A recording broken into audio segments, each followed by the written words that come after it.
नमस्कार, मैं रोहित तोमर। दोस्तों 15 दिसंबर से हमको पता है कि हमारे एनटीपीसी के एग्ज़ाम हैं, लेकिन साथ में एक और बड़ी खुशखबरी मैं आपको देने जा रहा हूं कि भैया मध्य प्रदेश पुलिस कांस्टेबल की वैकेंसी आ गई है। लगभग 4200 पद पे आपके एग्ज़ाम होने को हैं। इसकी प्रोसेस जनवरी से स्टार्ट हो जाएगी दोस्तों। इसके एग्ज़ाम मार्च में रहेंगे, लगभग 6 मार्च से इसके एग्ज़ाम रहेंगे।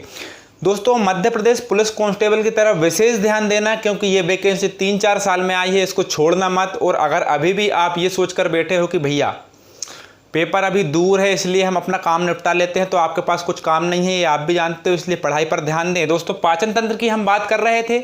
पाचन तंत्र की लास्ट क्लास में हमने क्या क्या जाना था, ये हमको देखना है कि भैया मानव शरीर में जो दांत होते हैं, दांत का सबसे कठोर भाग एनेमल कहलाता है। मानव शरीर का सबसे कठोर भाग भी एनेमल ही होता है, लेकिन मानव शरीर का सबसे मजबूत भाग क्या होता है? जबड़ा होता है। साथ में मैंने आपको बताया था दोस्तों, जो हमारी जीभ होती है, जीभ में कौन सा वो भाग होता है जिससे हमको पता चलता है कि हमने मीठा पदार्थ खाया है। तो जीभ का अगला हिस्सा जो रहता है ये हमको मीठे स्वाद का अनुभव कराता है। जीभ के साइड वाले भाग कड़वे स्वाद का अनुभव कराते हैं। क्या ये सही है? जीभ के साइड के जो भाग होते हैं, जीभ के दोनों तरफ के, या मैं यूं कहूं कि इस तरफ के जो भाग होते हैं, ये खट्टा एवं नमकीन भाग का अनुभव कराते हैं, और पीछे वाला भाग जीभ का कड़वे स्वाद का अनुभव कराता है। साथ में मैंने आपको बताया था दांत कितने प्रकार के होते हैं? 4 कितने प्रकार के होते हैं दांत? 4 प्रकार के होते हैं। कृंतक, रदनक, प्रीमोलर एवं मोलर, या कृंतक, रदनक एवं अगर चबरणक एवं चबरणक। आधे जबड़े में 8 संख्या होती है दांतों की, पूरे जबड़े में होती है 16। मैंने आपको बताया था दांत का अधिकांश भाग तैयार कौन करती है? डेंटाइन। दांत के सबसे ऊपर की परत जो होती है वो क्या होती है? एनेमल। दांत के सबसे भीतरी परत जो होती है वो कौन होती है? मज्जा गुहा। दोस्तों ये तो थी हमारे दांतों के बारे में जानकारी। उसके बाद मैंने आपको बताया था कि जो हमारी लार ग्रंथियां होती हैं वो उनकी संख्या कितनी? 3 होती है। सबसे बड़ी लार ग्रंथि होती है हमारी पैरोटिड। एक दिन में मानव शरीर में 1 से 1.5 लीटर जो होती है लार ग्रंथि, लार स्रावित करती हैं। और लार ग्रंथियों में 2 एंजाइम पाए जाते हैं, एक तो लाइसो, एक टाइलिन। जो लाइसो एंजाइम होता है मित्रों, वो लाइसो एंजाइम क्या करता है? जीवाणुओं का पाचन करता है। और जो हमारा टाइलिन होता है ये किसका पाचन करता है? कार्बोहाइड्रेट का पाचन करता है। लाइसो पाचन नहीं करता है। लाइसो एंजाइम जो रहता है वो जीवाणुओं का नाश करता है, जीवाणुओं को मारने का काम करता है।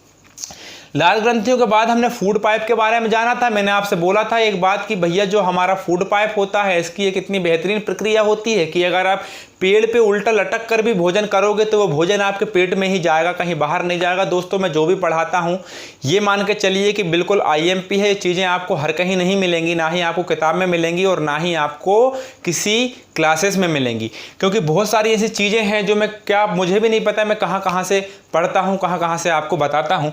अब बात करते हैं दोस्तों हम किसके बारे में। हमने लार ग्रंथि, दांत, जीभ के बारे में, मुख गुहा के बारे में बात कर ली थी। फूड पाइप के बारे में मैंने आपको बता दिया था कि यहाँ पर कोई एंजाइम नहीं पाया जाता है। यहाँ पर जब एंजाइम नहीं पाया जाता है तो यहाँ पर किसी प्रकार की कोई पाचन की प्रक्रिया नहीं होती, यहाँ पर डाइजेशन भोजन का नहीं होता। आप जो खाना खा रहे हैं उसको, जो आपने खाना खाया वो बहुत जटिल रूप में है, उसको सरल रूप में तोड़ना ही है पाचन, या क्या है? डाइजेशन है। हम आते हैं हमारे अमाशय पर। कहाँ पर आते हैं हम? हमारे अमाशय वाले हिस्से पर आते हैं। मानव शरीर में अमाशय को क्या कहा जाता है? तो पेट बोलते हैं, उदर बोलते हैं, अमाशय बोलते हैं, स्टमक बोलते हैं। जो हमारा पेट होता है इसकी लंबाई कितनी होती है दोस्तों? 30 सेंटीमीटर। अमाशय की लंबाई होती है 30 सेंटीमीटर। और अमाशय के 3 भाग होते हैं, ध्यान से समझना। अमाशय के 3 भाग होते हैं। पहला जो होता है वो होता है भैया कार्डियफ। कौन सा होता है? कार्डियफ। दूसरा जो भाग होता है वो क्या होता है? फुंडिक। क्या होता है? फुंडिक। और तीसरे नंबर का जो आपका भाग होता है वो होता है भैया पाइलोरिक। क्या होता है? पाइलोरिक। तो अमाशय के कितने भाग होते हैं? 3 भाग होते हैं, कार्डियफ, फुंडिक एवं पाइलोरिक। अमाशय कहाँ पाया जाता है? मानव शरीर में पाया जाता है, जीव जंतुओं में पाया जाता है। मानव शरीर में कहाँ पाया जाता है? तो आपको पता है भैया कि मानव शरीर में सबसे पहले क्या होता है कि जो नली गई है यहाँ से, एक मैंने आपको बताया था कि एक विंड पाइप भी है, वायु नलिका भी है। यहाँ से पहले नंबर का जो भाग होता है यहाँ से हवा प्रवेश करती है, और यहाँ पर क्या है? आपके फेफड़े, और दोनों फेफड़ों के बीच में आपका क्या है? दिल, या जैसे हम क्या बोलते हैं? हार्ट। और जो हार्ट के नीचे क्या है? तो इस प्रकार से एक संरचना है जिसे क्या बोलते हैं? डायफ्राम। और डायफ्राम के जस्ट नीचे क्या है? आपका अमाशय। और अमाशय के सामने क्या है? लीवर, जिसे क्या बोलते हैं? यकृत बोलते हैं। अमाशय के बारे में हम बात कर रहे हैं कि भैया खाना सीधा दौड़ते हुए ये पीछे वाले हिस्से से, ये जो आप पीछे वाला हिस्सा देख रहे होंगे, दौड़ते हुए कहाँ पर आता है? अमाशय में आता है भोजन। अमाशय के कितने भाग हो गए? 3, कार्डियफ, फुंडिक एवं पाइलोरिक। तो दोस्तों इतनी कहानी तो आपको समझ में आ गई होगी, अगर नहीं आई होगी तो देखते रहना वीडियो को, आ जाएगी। हम बात करते हैं किसके विषय में दोस्तों की जो अमाशय का निर्माण होता है। अमाशय का जो निर्माण होता है वो 3 प्रकार की ग्रंथियों से होता है, 3 प्रकार की कोशिकाओं से होता है। उन कोशिकाओं में जो पहले प्रकार की कोशिकाएं होती हैं वो रहती हैं दोस्तों म्यूकस सेल्स। दूसरे प्रकार की जो कोशिकाएं रहती हैं वो रहती हैं ऑक्जेंटिक सेल्स। और तीसरे प्रकार की जो कोशिका होती हैं वो होती हैं जाइमोजन सेल। ठीक, तो mucus cell, oxyntic cell, zymogen cell आपको याद करने की आवश्यकता बिल्कुल नहीं है, मैंने आपको बता दिया, ये मेरा फर्ज था। इतना टफ आपको पढ़ना नहीं है, इतना टफ पूछा भी नहीं जाता है। लेकिन देख लो दोस्तों, ये म्यूकस के बारे में मैंने आपको श्वसन तंत्र में पढ़ाया था कि ये म्यूकस का क्या काम होता है, और ये म्यूकस सेल्स, ये म्यूकस निकलता है, mucus cells, oxyntic cells, zymogen cells, एक बार पढ़ लीजिए। ये इनसे क्या बना होता है, अमाशय बना होता है। अच्छा, इन तीनों ग्रंथियों को क्या कहा जाता है, एक बहुत अच्छा नाम जो आपने सुना होगा कई बार, जठर ग्रंथि। क्या कहा जाता है, जठर ग्रंथि। तो जठर ग्रंथि होती है कितने प्रकार की, 3 प्रकार की। कहाँ की बात कर रहे हैं, अमाशय की बात कर रहे हैं। फिर से समझने का प्रयास कर लो, जो अमाशय होता है 3 प्रकार की कोशिकाओं से मिलकर बनता है। कौन कौन सी, mucus cells, oxyntic cells, zymogen cells. ठीक है, इन ग्रंथियों को कौन सी ग्रंथि बोला जाता है, जठर ग्रंथि बोला जाता है। ठीक है ना। अब एक बात समझने का प्रयास करना कि ये जो तीनों प्रकार की जो कोशिकाएं होती हैं, इनसे एक रस निकलता है जिसका नाम क्या होता है, जठर रस। क्या नाम होता है, जठर रस। ये चीज रट लेना, रट्टा मार लेना, या समझ लो भैया कि ये तीनों प्रकार की कोशिकाएं, इनसे क्या बना है, अमाशय। ये एक विशेष प्रकार का रस निकाल लेंगे जिसका नाम क्या होगा, जठर रस। और जठर रस से ही एक और चीज निकलेगी जिसका नाम क्या होगा, HCl, हाइड्रोक्लोरिक अम्ल। तो अब आपके दिमाग में एक बात घूमनी चाहिए कि भैया हाइड्रोक्लोरिक अम्ल तो बहुत खतरनाक होता है। हाइड्रोक्लोरिक अम्ल इतना खतरनाक होता है कि किसी भी चीज़ को गला सड़ा देता है, इतना खतरनाक होता है। हमारे शरीर में हाइड्रोक्लोरिक अम्ल रहता है तो हमारा शरीर सड़ता क्यों नहीं है, गलता क्यों नहीं है। तो ये सारी कहानियाँ आपको अभी मालूम चलेगी, बस बने रहिएगा और एनर्जी से पढ़ने का प्रयास कीजिएगा। Mucus cells, oxyntic cells, zymogen cells ने जठर रस का निर्माण किया, HCl बन गया। अब ध्यान से समझने का प्रयास करना, जो म्यूकस सेल्स होती हैं, ये म्यूकस सेल्स काय का निर्माण करती हैं, म्यूकस का निर्माण करती हैं। काय का निर्माण करती हैं, म्यूकस का निर्माण करती हैं। और म्यूकस कहाँ पाया जाता है, आपको पता है कि भैया हमारे नाक में एक द्रव पाया जाता है, हमारी नाक में एक द्रव पाया जाता है जिसे क्या बोला जाता है, जिसे म्यूकस ही बोला जाता है। क्या होता है इसका कार्य, तो पहली चीज तो ये होती है भैया कि ये म्यूकस जीवाणु विषाणु को भी मार देता है, लेकिन छोटी मात्रा में। अधिक मात्रा में कौन मारता है, HCl, लेकिन कम मात्रा में भी मारने का प्रयास करता है, लेकिन मारता है। क्या होता है, कई बार हम AC में बैठे हुए रहते हैं, है ना, एयर कंडीशनर में हम बैठे हुए रहते हैं, जो एयर कंडीशन जो हवा चलती है, हम रूम में बैठे हुए रहते हैं, ज़्यादा टेम्परेचर होता है, बहुत ठंड सी लगती है हमको, और हम ठंडे माहौल से एकदम से जब बाहर वाले माहौल में जाते हैं तो हमको गर्मी का अनुभव होता है। तो दोस्तों अभी जिस कंडीशन में आप बैठे थे उस कंडीशन का आपका ब्लड हो गया था, आपका ब्लड का टेम्परेचर भी आपके हिसाब से क्या हो गया था, उसके अनुकूल हो गया था। लेकिन आप एकदम से बाहर चले गए, गर्मी में चले गए, तो अपन बोलते ना भैया लू लग जाएगी। तो कैसे लग जाती है लू दोस्तों, क्या होता है कि बाहर का तापमान गर्म है लेकिन आपके शरीर का तापमान क्या है, ज़्यादा। बाहर का तापमान क्या है, कम, आपके शरीर का तापमान क्या है, ज़्यादा। या मान के चलो बाहर का तापमान ज़्यादा है, आपके शरीर का तापमान कम। तो आप जो सांस लोगे, जिसमें जो आप वायु आपके शरीर के अंदर जाएगी, वो वायु एकदम से गर्म वायु आपके ठंडे शरीर में जाएगी, आपको नुकसान हो जाएगा। लेकिन वो वायु आपके नाक से होकर यदि जाती है तो यहाँ पर रास्ते में उस वायु को मिलता है म्यूकस, जो उस वायु को आपके शरीर के अनुकूल बना देगा। कहने का मतलब, अगर आपके शरीर को ठंडी वायु चाहिए तो म्यूकस उस वायु को ठंडा कर देगा। तो ये हमारे शरीर में इस प्रकार की भूमिका निभाता है। अब ध्यान से समझने का प्रयास करना भैया, ये म्यूकस का बड़ा ही अहम रोल होता है मानव के शरीर में। क्या रोल होता है, देखिए पहले तो मैं आपको HCl एसिड के बारे में बता देता हूँ। किसके बारे में बता देता हूँ, HCl एसिड के बारे में बता देता हूँ, ठीक है ना। HCl एसिड के बारे में मैं आपको बता देता हूँ। ऑक्जेंटिक सेल्स जो हमारी होती हैं, ऑक्जेंटिक सेल से निकलता है हमारा HCl एसिड। क्या निकलता है, HCl एसिड निकलता है कहाँ से, हमारा ऑक्जेंटिक सेल से। अब हम बात करते हैं दोस्तों, HCl एसिड निकला हमारा, HCl एसिड निकला हमारा ऑक्जेंटिक सेल से। अगर HCl में मैं मिला दूं HNO3, क्या मिला दूंगा, HNO3 मिला दूंगा, तो ये क्या बन जाएगा दोस्तों, एक्वा रेजिया। एक्वा रेजिया का नाम आपने केमिस्ट्री अगर पढ़ी होगी तो आपको सुनने में आया होगा। एक्वा रेजिया क्या होता है? एक्वा रेजिया, तो एक्वा रेजिया इतना खतरनाक रसायन होता है कि इस रसायन में अगर सोना को डाल दिया जाए, वो वाला सोना नहीं जो आप समझ रहे हैं, सोना मतलब वो आभूषण जो हम पहनते हैं, इस मिश्रण में या इस जो हमारा रसायन होता है, इस रसायन में हम सोने को डाल दिया जाए तो ये सोना भी गल जाता है। तो इतना खतरनाक रसायन हमारे शरीर में है, लेकिन हमारा शरीर नहीं गल रहा है। उसका रीज़न क्या है? छोटी सी कहानी है, मैं आपको कहानी के माध्यम से बता देता हूँ, बने रहिएगा। ठीक है, हम क्या कर रहे थे, हम कहाँ पर थे? हम HCl एसिड पे थे। तो HCl एसिड की कहानी मैं आपको पूरी बताने जा रहा हूँ। ठीक है, ध्यान से समझने का प्रयास करो कि आपका जो शरीर होता है ना, आपके शरीर में एक घड़ी होती है। अब आप बोल रहे होंगे माँ साहब आप कैसी पागलों जैसी बातें करने लगे हो, आपके शरीर में क्या होती है? एक घड़ी होती है। ये घड़ी का काम क्या होता है भैया? जैसे मान के चलो मैं आपको बताता हूँ, ये घड़ी को अपन क्या बोल सकते हैं? Biological clock. क्या बोल सकते हैं? बायोलॉजिकल क्लॉक या जैविक घड़ी। जो हमारी जैविक घड़ी होती है, इसका काम ये होता है। अच्छा, आज मैं स्लो इसलिए पढ़ाने का प्रयास कर रहा हूँ क्योंकि लास्ट क्लास में कमेंट आए थे कि भैया थोड़ा स्लो पढ़ाई कीजिए, समझ नहीं आता है। तो बायोलॉजिकल क्लॉक या जैविक घड़ी का मतलब ये होता है कि मान के चलिए आज आपने अलार्म लगा के सोए, कि भैया सवेरे मुझे 4 बजे उठना है। तो वो अलार्म 4 बजे बजेगा, और आप 4 बजे क्या हो जाओगे दोस्तों? उठ जाओगे। अगले दिन भी आप 4 बजे का अलार्म बजाकर सोओगे और 4 बजे आपका अलार्म बजेगा और सुबह 4 बजे आप उठ जाओगे। उसके अगले दिन भी आप 4 बजे का अलार्म लगाओगे और 4 बजे फिर वो उठ जाओगे। उसके अगले दिन भी यही प्रक्रिया होती है, लेकिन अलार्म नहीं बजता है। बात समझ में आ रही है? लेकिन अलार्म नहीं बजता है, फिर भी आप 4 बजे उठ गए। होता है कि नहीं होता है? अगर आपके साथ ऐसा नहीं हुआ है तो आपकी जैविक घड़ी खराब है, बायोलॉजिकल क्लॉक आपकी खराब है।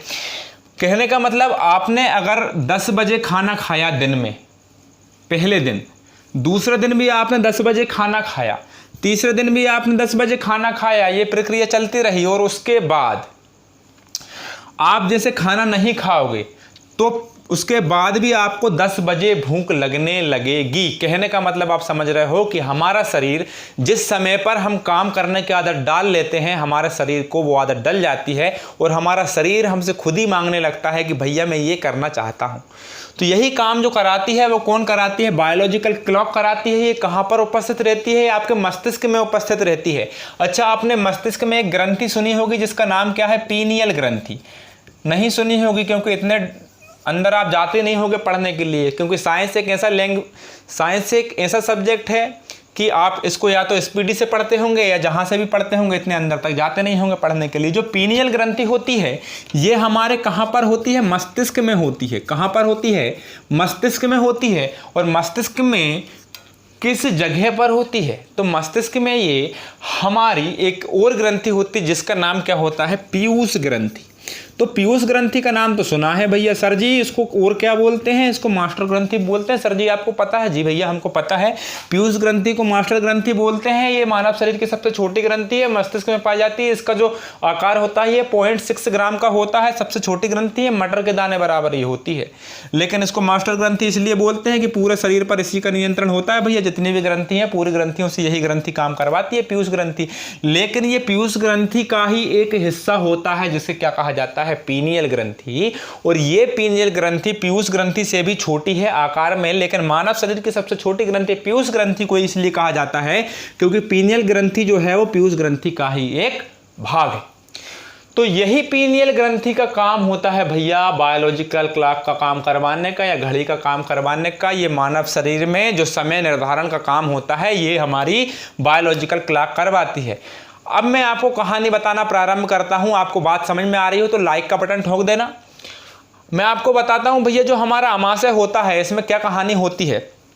अब समझने का प्रयास करना भैया। आपको अभी तक तो मैंने कहानी के तौर पे समझा दिया है, अब समझने का प्रयास करना कि जो हमारा अमाशय होता है इस अमाशय में क्या होता है। मान के चलिए ये हमारा क्या है भैया? ये आपका अमाशय है। ये क्या है? आपका अमाशय। तो यहां पर कहानी क्या हो रही है कि आपने आज 10 बजे खाना खाया, आपके पेट में या अमाशय में खाना पहुंच गया, पच गया। कल भी 10 बजे खाना खाया, पच गया। लेकिन क्या होता है, मैं आपको अब कहानी बताता हूँ कि जैसे ही आप 10 बजे खाना खाते हो, जैसे ही आप 10 बजे खाना खाते हो, आपके शरीर में उपस्थित मस्तिष्क में से वो ग्रंथि जो मैंने अभी बताई थी, पीनियल ग्रंथि, क्या करती है, ये क्या काम करती है कि एक रसायन छोड़ने का काम करती है। कौन सा रसायन? जिसका नाम मैंने अभी बताया था, म्यूकस। ये कहाँ से निकलता है? ये म्यूकस सेल से निकलता है। म्यूकस सेल से ही क्या बना होता है? हमारा अमाशय। तो ये म्यूकस निकलता है और ये म्यूकस आकर इस अमाशय के चारों तरफ की दीवारों को क्या कर लेता है भैया? ढक लेता है। तो अमाशय के चारों तरफ की जो दीवारें हैं वो क्या हो गई? पैक हो गई। अब उसके बाद क्या हो जाएगा? क्यों पैक हो गई? क्योंकि भैया ऑर्डर कहाँ से आया है? मस्तिष्क से ऑर्डर आता है। हमारा शरीर कहना किसका मानता है? दिमाग का कहना मानता है।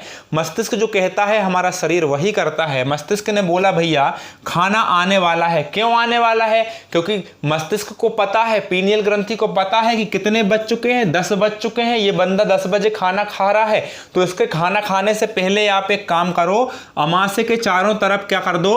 म्यूकस की जो परत है वो जमा दो। जैसे ही ये म्यूकस की परत जमना चालू होती है, HCl एसिड भी चले आते हैं दौड़े दौड़े, है ना।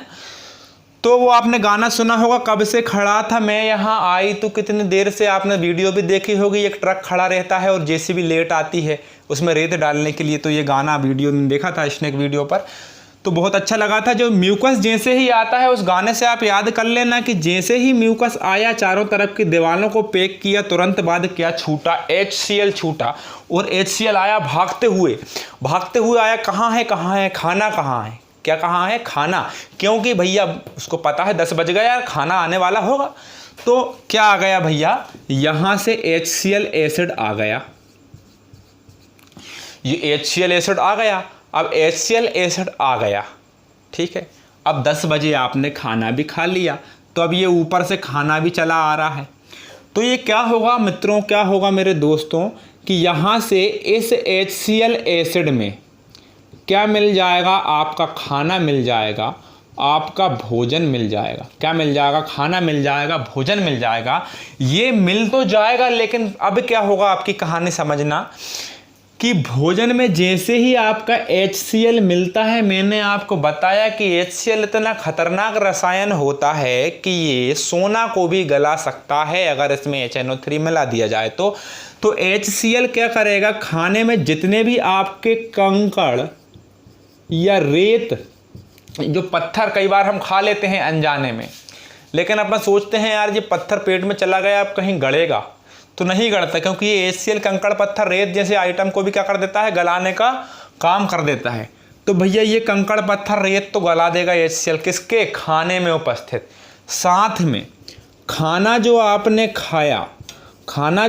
खाया, इसमें आपने कुछ जीवाणु विषाणु भी खा लिए होंगे। कुछ जीवाणु, कुछ विषाणु, कुछ बैक्टीरिया जो आ गए हैं वो भी आ गए होंगे। तो उन जीवाणु को मारने का काम भी कौन करेगा? ये HCl करेगा। बात समझ में आ रही कि नहीं आ रही? अब ये HCl इस खाने से मिल जाएगा। अब क्या हो जाएगा? आगे की प्रोसेस और समझ लीजिए कि साथ में अब क्या होगा कि यही HCl और क्या काम करेगा कि आपके शरीर में या आपके अमाशय में 2 एंजाइम होते हैं। मैंने आपको बताया एंजाइम क्या चीज़ है कि भैया एंजाइम ही खाने को, जटिल खाने को सरल खाने में तोड़ते हैं। तो जो हमारा अमाशय रहेगा, इसमें क्या है?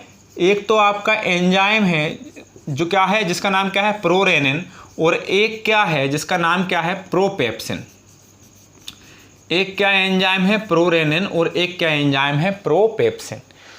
तो प्रोरेनिन एवं प्रोपेप्सिन जो आपके एंजाइम है, ये सोते रहते हैं, लेकिन ये HCl क्या करेगा? उठो रे, उठो, खाना आ गया, उठ जाओ जल्दी, 4 बज के खाना आ गया या 10 बज गए खाना आ गया। तो प्रोरेनिन किस में टूट जाएगा? रेनिन में। किस में टूट जाएगा? रेनिन में उठ जाएगा।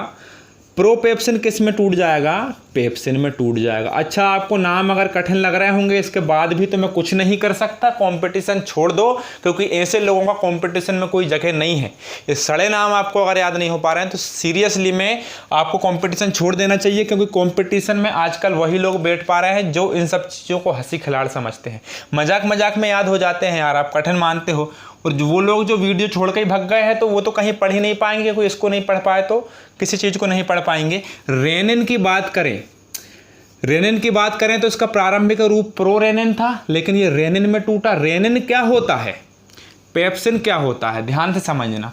ये दोनों ही एंजाइम होते हैं, ये सुषुप्त अवस्था में थे, सोए हुए थे, लेकिन HCl एसिड ने इन एंजाइमों को जगा दिया।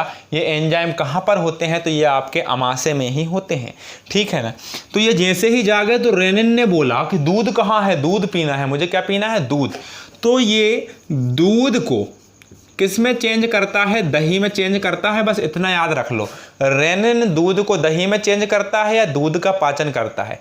अब ये तो हो गई उन लोगों के लिए जिनको कठिन लग रही है बायोलॉजी, और जिनको और कुछ समझना है तो वो थोड़े से इधर आके देख लें कि रेनिन जो होता है वो दूध का पाचन करता है। क्यों करता है? क्योंकि दूध में एक प्रोटीन पाया जाता है जिसका नाम क्या होता है भैया? केसीन।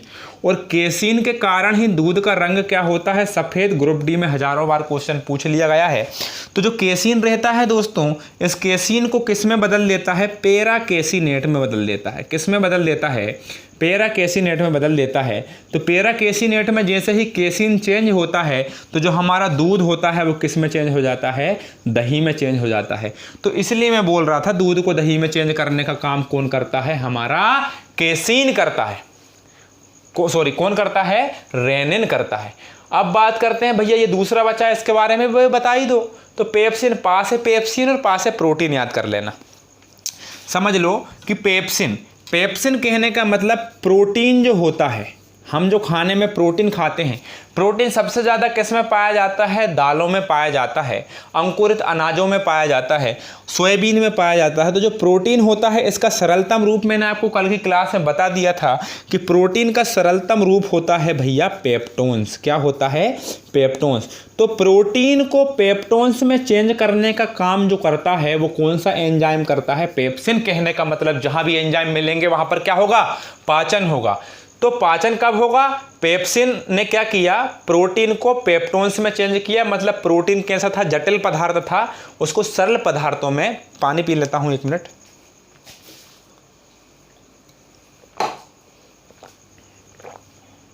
सरल पदार्थों में तोड़ दिया। तो प्रोटीन जो है उसको पेप्टोन्स में चेंज किया। किसने चेंज किया? पेप्सिन ने। और रेनिन ने क्या किया? दूध को दही में चेंज किया। आपके शरीर में कितने एंजाइम थे? आपके शरीर में जो अमाशय था उसमें कितने एंजाइम थे? 2 एंजाइम थे। दोनों एंजाइमों का नाम क्या था? रेनिन और पेप्सिन। रेनिन ने दूध को दही में बदला और पेप्सिन ने प्रोटीन को पेप्टोन्स में बदला। इतनी कहानी हुई, ठीक है। अभी बात खत्म नहीं हुई है भैया, ध्यान से समझना यार, बहुत मज़ेदार चीज़ें हैं। अपने शरीर में जो चीज़ें चलती हैं कम से कम वो तो आपको पता होना ही चाहिए भैया। अभी क्या हो रहा है कि आपके शरीर में HCl एसिड आ गया, ठीक है, लेकिन ये आपका क्या है? अमाशय। ये क्या है? आपका अमाशय। अब क्या होता है, कुछ लोग जो वक्त पर भोजन खा लेते हैं उनके शरीर में तो ये सारी प्रोसेस जो मैंने अभी आपको बताई पाचन की, ये तो होती है। लेकिन कुछ लोग ऐसे होते हैं कि जो 10 बजे खाना खाया, 10 बजे खाना खाया, 10 बजे खाना खाया, लेकिन अगले दिन उनने 10 बजे खाना नहीं खाया। तो क्या होगा भैया कि आपके शरीर की जो बायोलॉजिकल क्लॉक थी, मस्तिष्क में जो जैविक घड़ी थी, उसने क्या किया? संदेश भेजा। तो यहाँ पे म्यूकस आ गया। अब भैया ये म्यूकस क्यों आ रहा है, इसकी कहानी तो बताओ। तो वो भी बता रहा हूँ, देख लेना ध्यान से।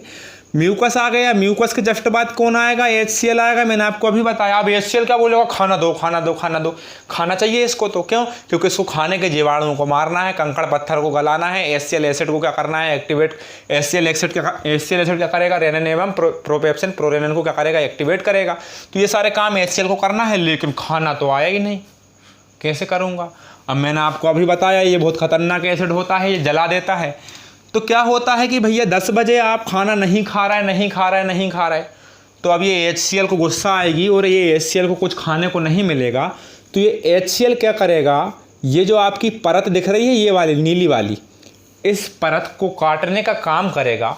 और ये परत जब कटने लगेगी, ये परत जब कटने लगेगी, कौन सी परत है ये, म्यूकस की परत है। ये परत इसलिए थी कि जो HCl एसिड था वो आपके अमाशय, ये जो आपके अमाशय की दीवार है, ये अमाशय की दीवार को नुकसान नहीं पहुंचाए, इसलिए पहले ही म्यूकस की एक परत आकर जमा हो गई थी। लेकिन HCl ने क्या किया, इस म्यूकस की परत को तोड़ दिया, और तोड़ने के बाद कहाँ पर पहुँच गया, आपके इस अमाशय की दीवार के पास। इस दीवार के पास जब HCl एसिड पहुँच जाता है ना भैया, तो क्या होता है, आपके पेट में जलन पड़ने लगती है, और आप कहते हैं भैया पेट में चूहे कूद रहे, अब तो क्या ले आओ, खाना ले आओ। तो पेट में चूहे नहीं कूदते, ये प्रोसेस होती है। अब कुछ लोगों को समझ में आया होगा और कुछ को अभी भी नहीं आया होगा। लेकिन मैं आपको एक बात और बता दूं कि अगर मान के चलिए ऐसी ही प्रक्रिया चलती रही कि आप समय पर भोजन नहीं कर रहे हैं, तो आपको एक अमाशय में रोग हो जाएगा, अमाशय में आपको रोग हो जाएगा। किस लिए हो जाएगा, क्योंकि उस तब तक क्या करेगा, ये HCl एसिड आपके पूरे अमाशय को जलाने का काम करता रहेगा, और आपके अमाशय में एक रोग हो जाएगा, पेट में एक रोग हो जाएगा, जिस रोग का नाम क्या होता है, अल्सर। क्या होता है अल्सर होता है। तो अल्सर जो रोग होता है ये किस लिए होता है, आपको मेरी बात समझ में आ गई होगी। ये तो थी भैया किसकी कहानी, आपके HCl एसिड की कहानी, कि इतना खतरनाक HCl एसिड काम करता है। तो इसलिए हमको समय पर भोजन खाना चाहिए, है ना, नहीं तो आपको नुकसान हो सकता है। अब हम बात करते हैं, किसकी बात करते हैं हम HCl एसिड के बाद, कि भैया हाँ एक चीज़ मैं आपको और बता देता हूँ कि आपको कभी कभी आप बोलते हो कि भैया मुझे क्या हो रही है, मुझे एसिडिटी हो रही है, मुझे क्या हो रही है, एसिडिटी हो रही है। तो एसिडिटी कब होती है, जब आप भोजन ज़्यादा कर लेते हो, आपका पेट खाली है, तो उसमें भी एसिडिटी, गैस तो बन नहीं सकती ना। तो जो एसिडिटी होती है वो क्यों होती है, कि आप खाना क्या कर लेते हो, बहुत ज़्यादा मात्रा में खा लेते हो। तो खाना ज़्यादा मात्रा में खा लेते हो तो फिर वही बात, HCl एसिड जो आपका रहेगा वो भी किस मात्रा में रहेगा, ज़्यादा मात्रा में रहेगा। तो खाना भी ज़्यादा मात्रा में, HCl भी ज़्यादा मात्रा में, खाना भी ज़्यादा मात्रा में, HCl भी ज़्यादा मात्रा में।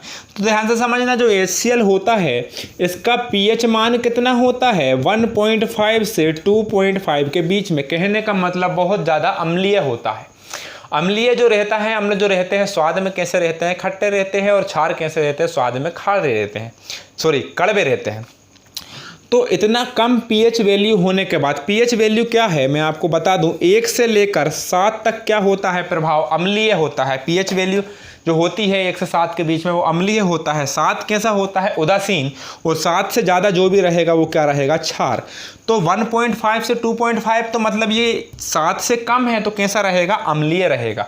तो जो हमारा HCl एसिड होता है ये अम्लीय होता है। खाना ज़्यादा खाओगे तो आपके शरीर में अम्ल की मात्रा भी ज़्यादा बढ़ जाएगी। अम्ल की मात्रा ज़्यादा बढ़ जाएगी, कहने का मतलब वही बात, आपके शरीर में HCl ज़्यादा बना तो जलन तो पड़ेगी। अब उस जलन से क्या होने लगता है, आपका शरीर जलने लगता है, आपका पेट जलने लगता है। इसलिए हम उसे क्या बोल देते हैं भैया, क्या हो रही है, एसिडिटी हो रही है। तो जब एसिडिटी होती है तो आपके शरीर में क्यों होती है एसिडिटी, क्योंकि आपके शरीर में क्या होता है, HCl होता है। तो हम क्या पीते हैं, इनो पीते हैं। क्या पीते हैं, इनो पीते हैं। और इनो में आपको पता है क्या होता है, मैग्नीशियम हाइड्रोक्साइड होता है।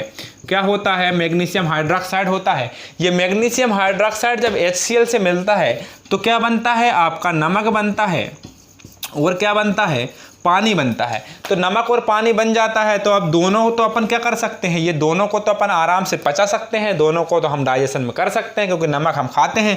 अच्छा, नमक में कौन सा, नमक में क्या पाया जाता है, तो कौन सा तत्व पाया जाता है नमक में, आयोडीन पाया जाता है। अच्छा, आपको पता है भैया आयोडीन जो रहता है हमारे शरीर की कौन सी ग्रंथि के लिए सहायक होता है, हाइपोथैलेमस ग्रंथि। हाइपोथैलेमस ग्रंथि नहीं होती भैया, आयोडीन जो होता है हमारे शरीर में थायराइड ग्रंथि के लिए जाना जाता है। और थायराइड ग्रंथि कहाँ पर होती है, गले में होती है। और गले में ही एक रोग होता है जिसका नाम क्या होता है, घेंगा या ग्वाइटर या लास्ट जो हमारा ग्रुप डी एग्जाम था, घेंगा और ग्वाइटर नहीं देके गलगंड रोग दिया था। तो गलगंड रोग या घेंगा रोग या ग्वाइटर रोग होता है कहाँ पर? गले में। क्यों होता है? आयोडीन की कमी के कारण। मैंने आपको ग्रंथि तंत्र पढ़ा चुका हूँ, ग्रंथि तंत्र में जाकर देख लेना, ये सारी चीज़ आपको पता चल जाएगी, ठीक है ना। ये नमक पानी वानी इनको सबको हटाने दो, अब काम की बात करते हैं अपन। मज़ा आ रहा हो तो शेयर भी कर दीजिएगा भैया, ठीक है। अब हमको आगे काम क्या करना है, आगे हमको काम क्या करना है ये तो हमने देख लिया, लेकिन मैंने आपको एक ग्रंथि बताई थी अभी। कौन सी ग्रंथि बताई थी?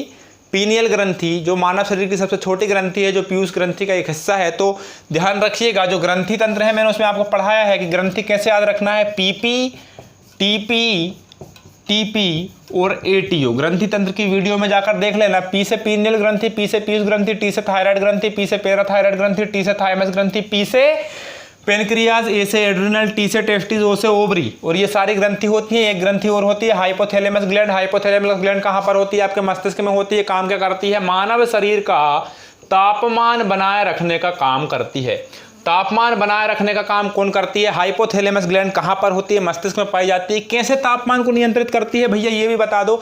तो क्या होता है दोस्तों कि कई बार क्या होता है, आपका शरीर जब आप बहुत तेज दौड़ते हो, रनिंग करते हो, फिजिकल निकालने की तैयारी करते हो, रनिंग करते हो, हाँफने लगते हो, तो उस समय जैसे ही आप रुकते हो तो आपके शरीर से क्या निकलने लगता है?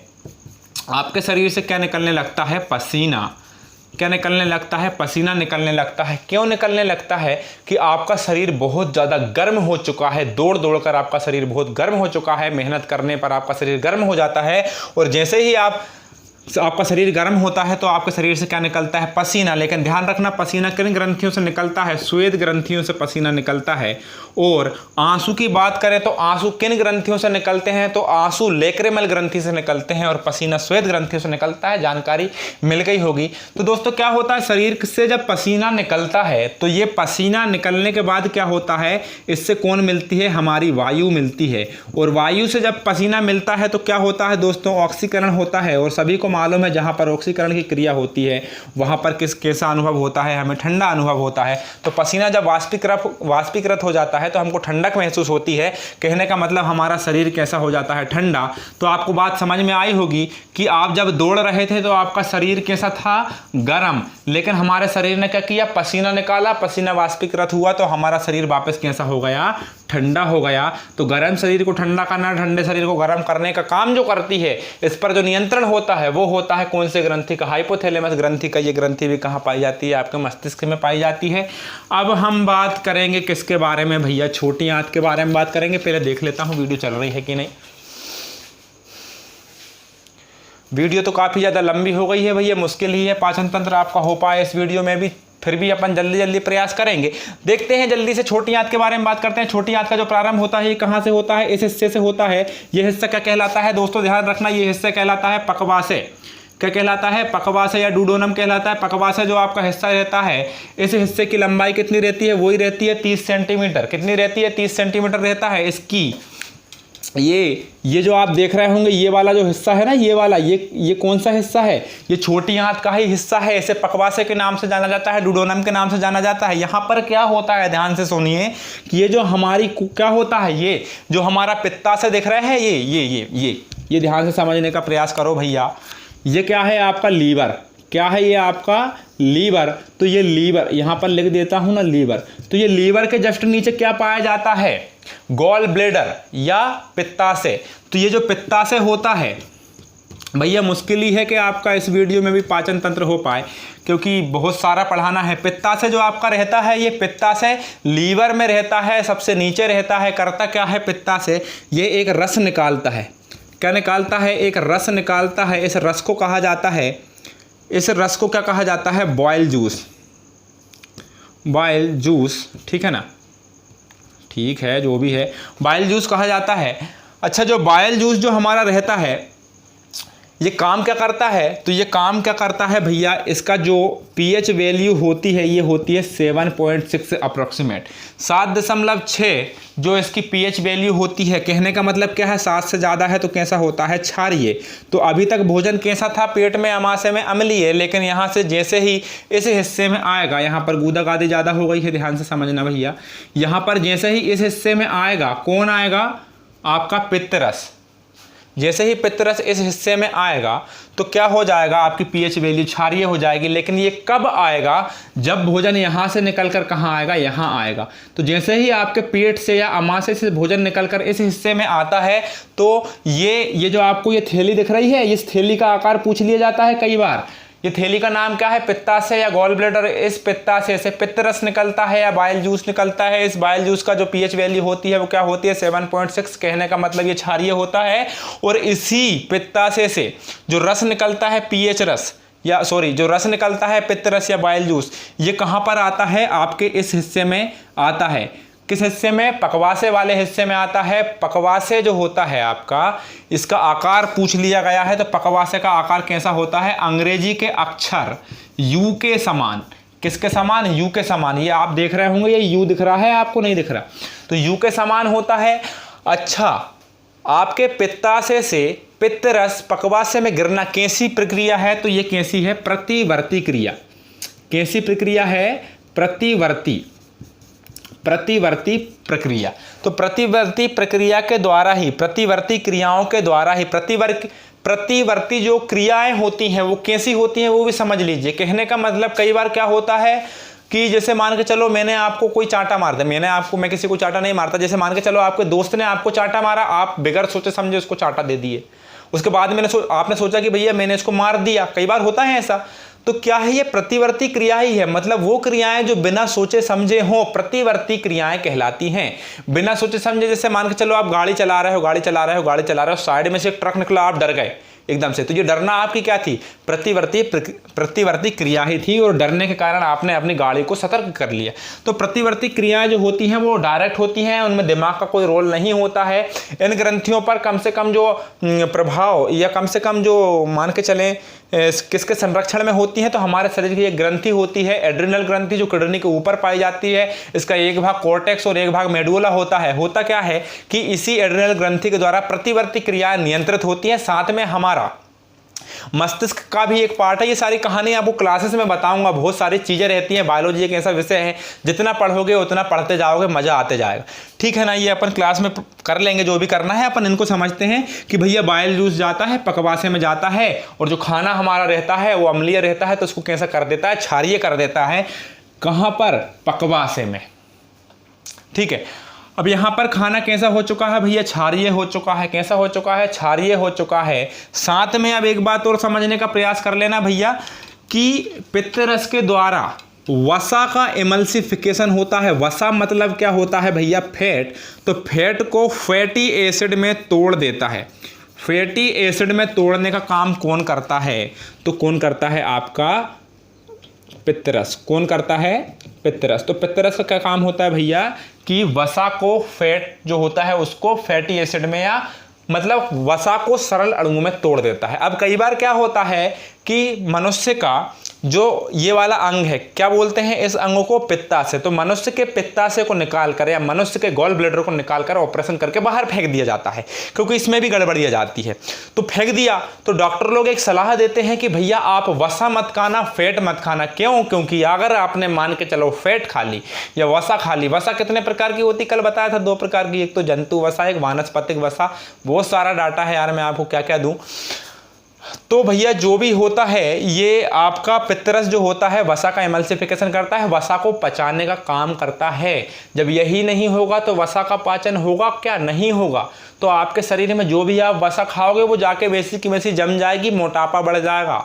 ठीक है ना, तो मोटापा बढ़ जाएगा। इसीलिए इस हिस्से को सुरक्षित रखना आवश्यक है। ये हिस्सा आपका वसा का या फैट का पाचन करने में महत्वपूर्ण योगदान निभाता है। तो ये तो था आपका पित्तरस। पित्तरस जो होता है इसका क्षारीय वैल्यू या पीएच वैल्यू मैंने आपको बता दी 7.6 होती है। इसमें कोई भी किसी प्रकार का एंजाइम नहीं पाया जाता।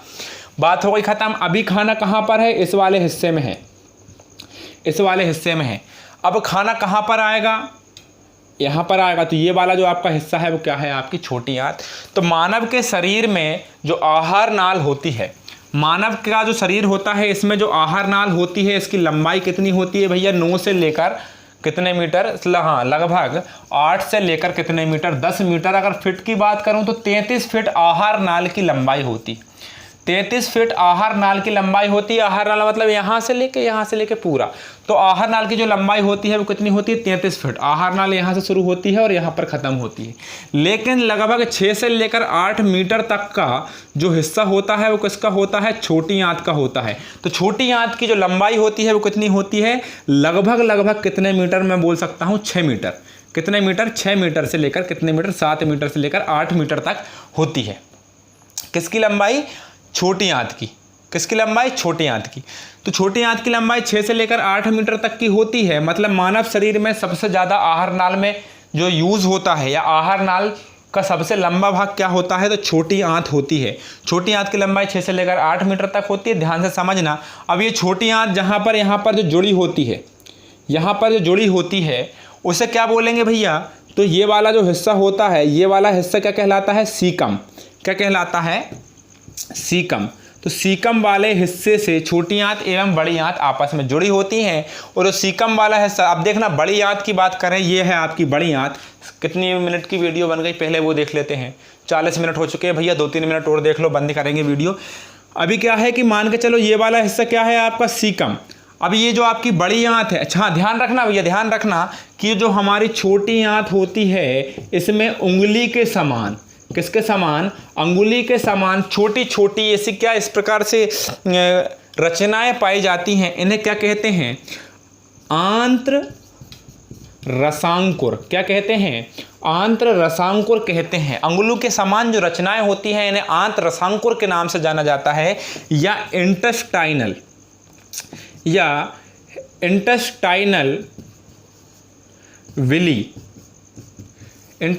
विली के नाम से जाना जाता है, या आंत रसांकुर के। अच्छा, ये करती क्या है? उंगली के समान रचनाएं। जैसे मान के चलो यहाँ पर उंगली के समान रचना, छोटी आंत जो रहती है वो जेजुलम और इलियम में बटी होती है।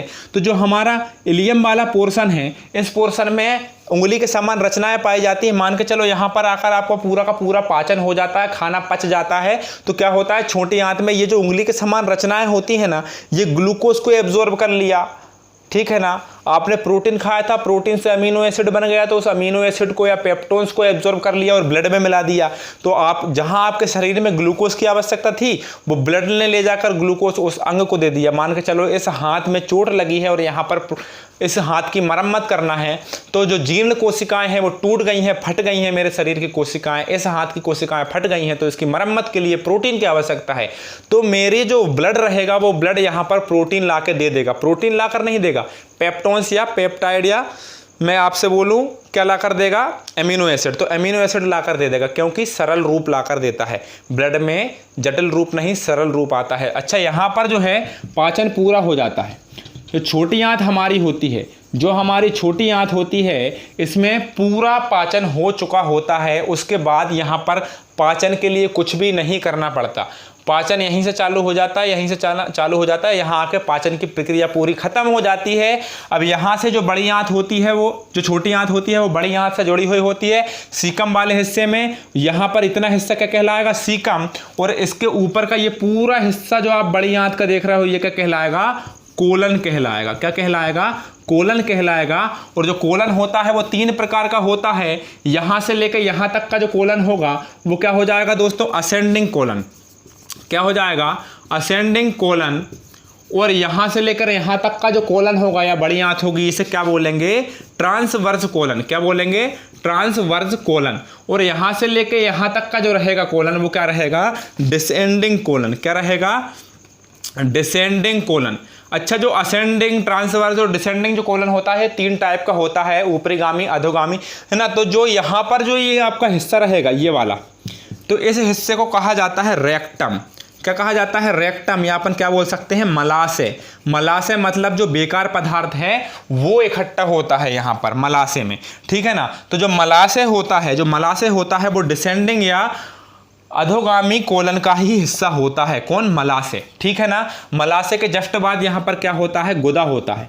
क्या होता है? गुदा होता है, जिससे बेकार पदार्थ या वो पदार्थ जो शरीर से बाहर निकलता है वो हिस्सा होता है जहाँ से ये खाना बाहर निकाला, मतलब जो पाचन हो चुका जो भोजन होता है, जिसका पूरा पाचन हो जाता है, जो वेस्ट मटेरियल होता है वो बाहर निकाला जाता है। अब थोड़ी सी चीज़ें और समझ लीजिए भैया, थोड़ी सी चीज़ें और समझ लीजिए, उसके बाद आप चले जाइएगा। वैसे भी जाके आप क्या कर लोगे, जो हमारी बड़ी आंत होती है ना, ये बड़ी आंत आप देख रहे होगे, इस बड़ी आंत में क्या हो जाता है, अपच की प्रक्रिया हो जाती है। कई बार क्या होता है कि आपके शरीर पर किसका अटैक होता है, वायरस का। किसका अटैक होता है, वायरस का अटैक होता है कई बार आपके शरीर में। तो जब वायरस अटैक करता है ना, तो आपकी ये जो बड़ी आंत होती है, कौन होती है, जो बड़ी आंत होती है, इस बड़ी आंत पे क्या होता है, वायरस का अटैक होता है। किसका अटैक होता है, वायरस का अटैक होता है। तो उस समय क्या होता है, क्योंकि पूरा का पूरा भोजन का पाचन कहाँ हो गया भैया, छोटी आंत में हो गया। अब जो बेकार पदार्थ बचा था, वेस्ट मटेरियल बचा था, वो इस हिस्से से कहाँ पर आ जाएगा भैया, बड़ी आंत में आ जाएगा। लेकिन अब उस खाने से हमको कुछ नहीं चाहिए, हमने जो कुछ लेना था वो छोटी आंत में ले लिया। अब इस बचे हुए भोजन को कहाँ फेंकना है, बाहर फेंकना है शरीर से। लेकिन उस भोजन में एक चीज ऐसी है जो हमें चाहिए, क्या है, जल। क्या है, जल। तो उस जल को हमको चाहिए, उस जल का अवशोषण करना है। और वो जल को अवशोषण करने का काम कौन करती है, ये बड़ी आंत करती है। कौन करती है, ये बड़ी आंत करती है उस जल को अवशोषित करने का काम, ठीक है ना। अब क्या हो जाएगा कि जब वायरस जब अटैक करेगा, वायरस जब अटैक करेगा, तो ये बड़ी आंत जो आपकी रहेगी, ये जल का अवशोषण नहीं कर पाएगी। इसलिए पूरा का पूरा पानी उस बेकार पदार्थ के साथ आपके शरीर से बाहर निकल जाता है। कहते हैं ना भैया, दस्त लग गए। अब मुझे समझा नहीं पड़ेगा हिंदी भाषा में, दस्त जब लगते हैं ना, तो इसी कंडीशन में लगते हैं कि जब वायरस अटैक होता है तो हमारा शरीर जल का अवशोषण नहीं कर पाता। वो पूरा का पूरा जल जो पानी रहता है वो शरीर से बाहर फेंका जाता है। तो जब जल शरीर से बाहर फेंका जाता है तो आपको ऐसे समय पर दस्त लग जाते हैं। तो आपको एक बेहतरीन प्रकार की प्रॉब्लम होती है, जैसे क्या कहते हैं, डिहाइड्रेशन नाम की प्रॉब्लम बन जाती है। ये बड़ी बेहतरीन प्रॉब्लम होती है। इस प्रॉब्लम में आपके शरीर में पानी की कमी आ जाती है। फिर डॉक्टर बोतल लगाते हैं ग्लूकोज की। तो आपको समझ में आ गया होगा भैया कि दस्त किस प्रकार से लगते हैं। अब कई बार क्या हो जाता है, अपच हो जाती है। तो अपच इसलिए हो जाती है कि भैया आपने क्या किया, आपको फ्रेश होना चाहिए था समय पे, आपको इस मल को समय पे बाहर फेंकना चाहिए था, लेकिन आप समय पे फ्रेश नहीं हुए, समय पे आप फ्रेश होने के लिए नहीं गया, समय पर आपने इस मल को बाहर नहीं गिराया। तो क्या हो जाएगा कि ये मल पूरा इस बड़ी आंत में यहां तक जमा हो जाएगा। अब क्या हो जाएगा कि बड़ी आंत का काम तो चल रहा है, उसका काम क्या है, केवल जल को अवशोषित करना, जितना भी पानी है उसको अवशोषित करना। ये इस जो बेकार पदार्थ है, जो वज्र पदार्थ है, इसमें क्या होता है, कुछ पानी की मात्रा होती है जो शरीर से बाहर निकलती है। लेकिन बड़ी आंत क्या करती है, आपने उस वेस्ट मटेरियल को टाइम पे शरीर से बाहर नहीं निकाला, तो बड़ी आंत ने क्या किया कि उसके पास जितना पानी था पूरा का पूरा क्या कर लिया, एब्जॉर्ब कर लिया। तो ये जो आपका मल था, ये कैसा हो गया, सूखा हो गया। तो अब इसको जितने स्मूथली शरीर से बाहर निकलना था, ये उतने स्मूथली शरीर से बाहर निकलेगा क्या, नहीं निकलेगा। इस कारण आपको एक प्रॉब्लम हो जाती है, जिससे क्या कहा जाता है, अपच कहा जाता है। क्या कहा जाता है, अपच कहा जाता है। इतनी कहानी आपको समझ में आ गई होगी। अब हम बात करेंगे दोस्तों इसी वीडियो में पाचन तंत्र की, पूरा की पाचन की प्रक्रिया किस प्रकार से होती है, ठीक है ना। ये कहानी हमको इस वीडियो में ही पूरी कहानी फिनिश करनी है। तो दोस्तों हम बात करने वाले हैं पाचन के विषय में। क्या होता है कि हमने खाना खाया, हमने भोजन खाया, तो मैं आपको एक कहानी के माध्यम से बताऊंगा कि हमने रोटी खाई और क्या खाई, हमने सब्जी खाई। तो हमने रोटी खाई और हमने सब्जी खाई, तो हमने जो खाना खाया भैया वो क्या खाया, पॉलीसेकेराइड के रूप में। किसके रूप में, पॉलीसेकेराइड के रूप में खाना खाया। अब पॉलीसेकेराइड क्या होता, डाइसेकेराइड क्या होता, मोनोसेकेराइड क्या होता, भैया ये सारी चीज़ें क्लास में ही आपको क्लियर होंगी अगर आपने नहीं पढ़ा है, और बहुत अच्छे ढंग से क्लियर होंगी, क्योंकि वहाँ पर सफिशिएंट टाइम होता है हमारे पास, और क्लास में पढ़ाने में मज़ा भी बहुत आता है, पढ़ने में मज़ा भी बहुत आता है, मन भी लगता है। यहाँ पर तो बस मोबाइल सामने होता है, फीलिंग नहीं आती। पढ़ाते रहता हूँ, लेकिन क्लास में पढ़ने में और पढ़ाने में बहुत मज़ा आता है, मस्ती मजाक भी हो जाती है। पॉलीसेकेराइड जो होता है ना भैया, पॉलीसेकेराइड का मतलब होता है बहुत ज़्यादा मात्रा में। तो हम जो खाना खाते हैं बहुत ज़्यादा मात्रा में जटिल पदार्थ खा लेते हैं, लेकिन पॉलीसेकेराइड से फिर खाना टूटता है डाइसेकेराइड में। डाई का मतलब होता है दो, और डाई से फिर टूटता है किसमें, मोनोसेकेराइड में। तो हमको पॉलीसेकेराइड का खाना मोनोसेकेराइड में तोड़ना है, मतलब जटिल अणु को सरल अणु में टूटना है। मोनो का मतलब एक, डाई का मतलब दो, ट्राई का मतलब तीन। केमिस्ट्री में भाषा चलती है, केमिस्ट्री में जो लैंग्वेज चलती है गिनती की, मोनो, ड्राई, ट्राई, पॉली, है ना। मोनो, डाई, ट्राई, टेट्रा, पेंटा, हेक्सा, हेप्टा, ऑक्टा, नोना, डेका। ये केमिस्ट्री की जो हमारी लैंग्वेज है किसमें, इसमें गिनती गिनी जाती हैं। तो ये वो वाली चीज़ें हैं। तो पॉलीसेकेराइड को मोनोसेकेराइड में तोड़ना है। अब आपने हमको रोटी सब्जी तो खिला दी, अब रोटी सब्जी मुंह में से गई, कहाँ चली गई, पेट में चली गई। मुंह में से रोटी सब्जी गई, पेट में चली गई। पेट में क्या हुआ, पहले तो उसको सबसे पहले रास्ते में क्या मिली, लार, मुंह में मिल गई। मुंह में लार में दो एंजाइम थे, एक लाइसो एवं टाइलिन। लाइसो ने जीवाणुओं का पाचन कर लिया, टाइलिन ने किसका पाचन किया, कार्बोहाइड्रेट का पाचन किया। मैंने आपको बता चुका हूँ, चौथी बार बता रहा हूँ। उसके बाद लार ग्रंथि में हमने, उसके बाद खाना कहाँ गया, हमारे अमाशय में खाना गया। तो अमाशय में मैंने आपको अब भी बताया कितने एंजाइम मिले, दो। एक तो प्रोरेनिन मिला और एक क्या मिला, प्रोपेप्सिन मिला। एक तो आपको प्रोरेनिन मिला और एक क्या मिला भैया, प्रोपेप्सिन मिला। अब प्रोरेनिन ने क्या किया भैया, दूध को किस में चेंज कर दिया, दही में चेंज कर दिया। और प्रोपेप्सिन ने प्रोटीन को किस में चेंज कर दिया, पेप्टोन्स में चेंज कर दिया। ये अमाशय में प्रक्रिया हुई थी। उसके बाद जैसे ही भोजन कहाँ पर आता है, यहाँ पर आता है, यू आकार की नली का। इसे क्या बोलते हैं, पकवास डुडोनम बोलते हैं। जैसे ही खाना यहाँ पर आता है तो यहाँ से ये जो आपका पित्तरस निकल कर खाने में मिल जाता है, तो खाने के अम्लीय प्रभाव को खत्म करके क्षारीय कर देता है। और ध्यान रखना, एक दिन में कितना पित्तरस निकलता है, तो 800 से लेकर 1000 ml क्या निकलता है, पित्तरस या बाइल जूस हमारी बॉडी से निकलता है। कहाँ पर जाकर गिरता है, पकवासे में जाकर गिरता है। ये एक स्वाभाविक प्रक्रिया है, ये एक क्या बोल सकते हैं इसको, प्रतिवर्ती क्रिया है। ठीक है। उसके बाद क्या होता है, अमाशय से खाना निकला, कहाँ गया भैया, पकवासे में गया। पकवासे में इसको क्या मिला, पित्तरस मिला। पित्तरस कहाँ से निकला, पित्ताशय से निकला। कहाँ से निकला, पित्ताशय से निकला। पित्ताशय में क्या हुआ, खाना कैसा हो गया, क्षारीय हो गया। कैसा हो गया, क्षारीय। लेकिन अब ध्यान रखना, इसी पकवासे में एक और रस आएगा जिसे क्या कहेंगे, अग्नाशयी रस। अग्नाशयी रस। अग्नाशयी रस कहाँ पर होता है, तो अग्नाशयी रस ये जो आपकी नलिका दिख रही है, यू आकार की, जिसे हमने डुडोनम कहा, जिसे हमने पकवास से कहा, इसी के जस्ट नीचे एक ग्रंथि होती है जिसे मिश्रित ग्रंथि के नाम से जाना जाता है। मानव शरीर की दूसरे नंबर की सबसे बड़ी ग्रंथि होती है। मिश्रित ग्रंथि इसलिए कहा जाता है क्योंकि इसमें से एंजाइम भी निकलते हैं और क्या निकलते हैं, हार्मोन भी निकलते हैं। आपने एक हार्मोन का नाम सुना होगा जिसका नाम क्या है, इंसुलिन। इंसुलिन हार्मोन क्या करता है, ग्लूकोज को ग्लाइकोजन में चेंज करता है। ग्लूकोज को ग्लाइकोजन में चेंज क्यों करता है, क्योंकि भैया अगर नहीं करेगा तो आपको एक रोग हो जाएगा जिसका नाम क्या है, मधुमेह। ठीक है। तो ग्लूकोज को ग्लाइकोजन में अगर इंसुलिन की कमी हो जाए तो आपको मधुमेह रोग हो जाएगा। क्यों हो जाएगा, बहुत बड़ा कॉन्सेप्ट है, समय नहीं है, बहुत लंबी प्रोसेस है इसकी, बता दूंगा बाद में कभी समय मिलेगा तो। ये निकलता कहाँ से है, इंसुलिन हार्मोन आपके अग्नाशय से निकलता है। लेकिन साथ में इसमें एक चीज और निकलती है जिसे क्या बोलते हैं भैया, अग्नाशय रस। अग्नाशय रस निकलता है, कहाँ जाके मिलता है, पकवासे में। इस अग्नाशय रस में एक चीज छोटी सी आपको ट्रिक बता रहा हूँ, याद रख लेना, लाइट। ला से लाइपेज, ला से लाइपेज। लाइपेज क्या है, एक प्रकार का एंजाइम। ई से क्या निकलेगा, एमाइलेज। क्या निकलेगा, एमाइलेज। और टी से क्या निकलेगा, ट्रिप्सिन। क्या निकलेगा, ट्रिप्सिन।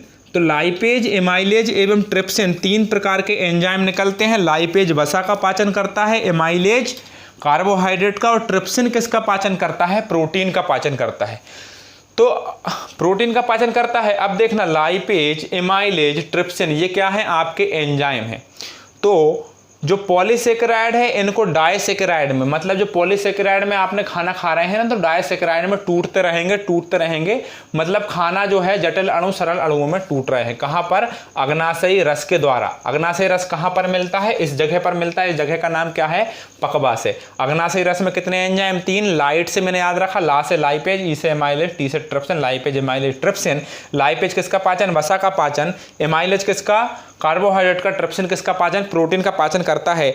एक्चुअल में क्या है कि यहीं सामने ही लाइट लगा हुआ है और लाइट के सामने पूरे जितने भी मक्खी और मच्छर हैं वो मेरे मुंह पे ही आके बैठ रहे हैं, है ना। तो लाइपेज, एमाइलेज एवं ट्रिप्सिन ये तो हो गया। अब प्रोपेप्सिन क्या, सॉरी, जो हमारा ये क्या कर दिया, हाँ ये तो पहले की घटना है, ये तो मैं बता चुका हूँ, यहाँ पर थे।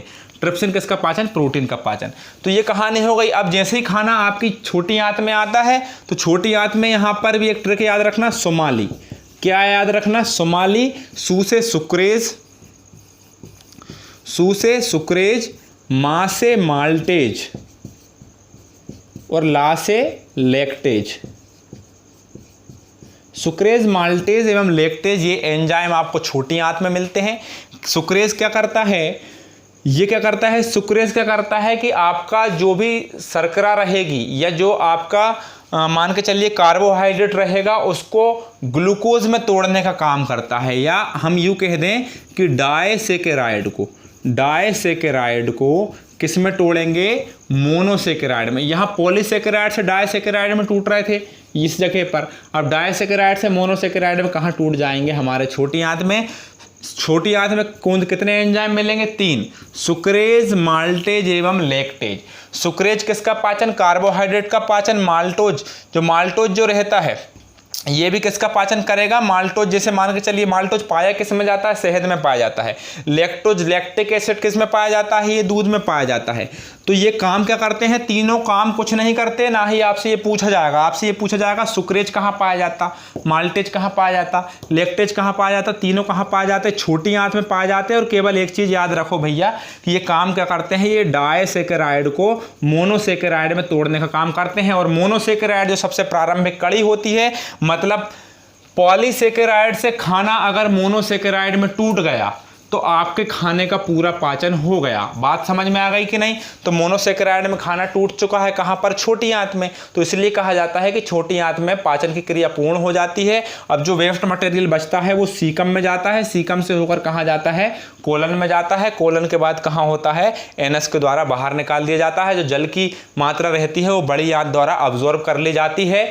ये कहानी केवल 1 घंटे 1.5 घंटे की नहीं है, ये 3-4 दिन चलती है। और इसको गहन डिस्कशन के लिए क्लास में लेना जरूरी होता है।